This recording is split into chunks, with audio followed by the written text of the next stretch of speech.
তোমার সন্তানকে কিছু দিবে বলে ডাকার পর যদি তুমি তাকে কিছু না দাও, আল্লাহর খাতায় তোমার নামে একটা মিথ্যা কথা লেখা হবে।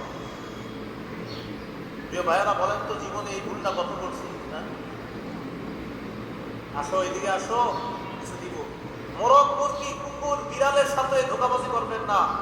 হাতে ধান চাউল নিয়ে মোরগ মুরগিরও ডাইতে নেবেন, কাছে আইসা চাউল দিলেন না, কিছু দিলেন না, এই মোরগের সাথে ধোকাবাজি করেন না, মুরগির সাথে এটা করেন না। হাতে কিছু রাইখা যদি ডাকলেন, আসার পর কিছু দিয়ে দিলেন। আর যদি হাতে কিছু না থাকে, একটা বিড়ালকে আপনি কাটা বুঝায় ডাক দিলেন, মেও মেও করে একটা হাতে কাটা নিয়ে বললেন আসলে দিয়ে কাটা দিব, আসার পর ওরে কাটা দিলেন না, এই কাজ করবেন না, আপনার নামে মিথ্যা কথা লেখা হবে। শিখলাম, বলেন বাহানা করেও কি করা যাবে না, মিথ্যা বলা যাবে। এবার আরেকটা শিখেন, বলেন ক্ষুধা পেটে রাইখা এই কথা বলা যাবে না, ক্ষুধা নাই।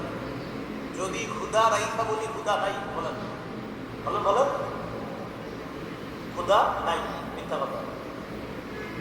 পেটে আপনার ক্ষুধা আছে, কেউ যদি আপনাকে বলে খাইতে বসে না, তখন যদি বলেন না ভাই ক্ষুধা নাই, কিন্তু আসলে ক্ষুধা আছে, আপনার পেটের মধ্যে দুইটা জিনিস একত্রিত হবে, ক্ষুধা, মিথ্যা।